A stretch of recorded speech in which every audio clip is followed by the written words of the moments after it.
वह आद्य शक्ति है तेरे घर नारी बन के आई है, जैसा तूने कहा वह काम तेरे कर गई है, घर तुझसे बलवान कहकर जंग में भी छोड़ दे, तो देख झांसी की तरह कई शत्रुओं को तोड़ दे।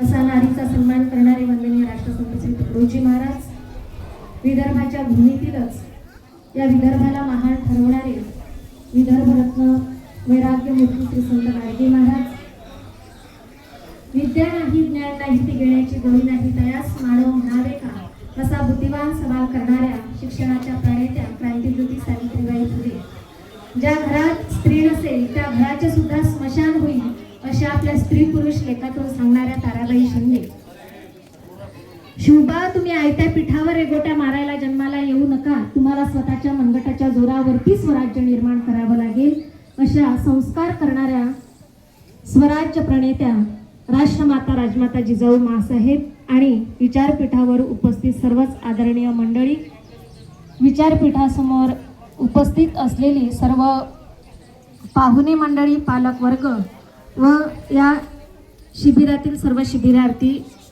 मुली चिमुकल्या, तुम्हा सगळ्यांना मी सर्वप्रथम जयगुरु करते। गेल्या 10 दिवसापासून श्री गुरुदेव सुसंस्कार शिबिर आपल्या या अकोल्यामध्ये होऊ घातलेला आहे आणि आज शिबिराचा समारोप आहे। ही सुसंस्कार शिबिर गेल्या 2 महिन्यापासून संपूर्ण महाराष्ट्रभर आणि महाराष्ट्राच्या बाहेर सगळीकडे होत आहेत आणि सुसंस्कार शिबिर ही गेल्या कित्येक वर्षापासून होत आहे। गुरुदेव सेवा मंडळ आणि वारकरी संप्रदाय दोन्हीही पंथांच्या माध्यमातून संपूर्ण महाराष्ट्रभर सुसंस्कार शिबिर चालवल्या जातात। गेल्या अनेक कालावधीपासून, अनेक वर्षापासून सुसंस्कार शिबिर चालू आहे। सांगण्याचं तात्पर्य हे आहे की सुसंस्कार शिबिराची आज गरज का?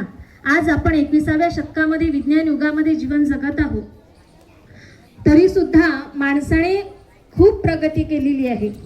माणसाने इतकी प्रगती केलेली आहे की माणूस अगदी सगळीकडे क्रांती करून बसलेला आहे। टेस्ट ट्यूब बेबीच्या माध्यमातून त्याने माणूस सुद्धा निर्माण केलेला आहे, फक्त माणूस जिवंत करण्याचा बाकी राहिलेला आहे। इतकी प्रगती या विज्ञान युगामध्ये मानवाने केलेली आहे, परंतु प्रश्न हा आहे की केलेली प्रगती ही शिक्षणाच्या भरोश्यावर आणि ज्ञानाच्या भरोश्यावर आहे। तीच प्रगती कुठेतरी विनाशाला कारणीभूत ठरत आहे। याच ज्ञानामुळे कुठेतरी या समाजामध्ये विनाश सुद्धा होत आहे। तो का? तर कुठेतरी शिक्षणासोबत सुसंस्कारांचा अभाव आहे। जोपर्यंत माणूस सुशिक्षित न होता तो सुशिक्षित होणार नाही, तोपर्यंत समाजाची परिस्थिती ही अशीच राहणार आहे आणि म्हणून याच गोष्टीचा विचार करून साधू संतांनी कुठेतरी विचार केला आणि त्यांना संस्कार देण्याची गरज पडली। बघा, आपल्याला या समाजामध्ये सगळ्या गोष्टी विकत मिळतात, सगळं अगदी खिशातले पैसे काढले की आपण मार्केटमध्ये पाहिजे ती गोष्ट विकत घेऊ शकतो, परंतु संस्कार नावाची गोष्ट इथं कुठंच विकत मिळत नाही। ती जर तुम्हाला मिळवायची असेल तर ती राष्ट्रसंतांनी सांगितलेली सामुदायिक प्रार्थना, सामुदायिक ध्यान, राष्ट्रसंतांनी सांगितलेली ग्रामगीता, अनेक संतांनी सांगितलेले तुकोबाराय असतील, ज्ञानोबाराय असतील, संतांनी सांगितलेले ग्रंथ जर का आपण आचरणात आणले तरच आपण मुलांना सुसंस्कारित करू शकतो। कारण संस्कार जर का आपण म्हटलं तर संस्कारांमध्ये चांगले वाईट, सुविचार आणि कुविचार दोन्ही येतात।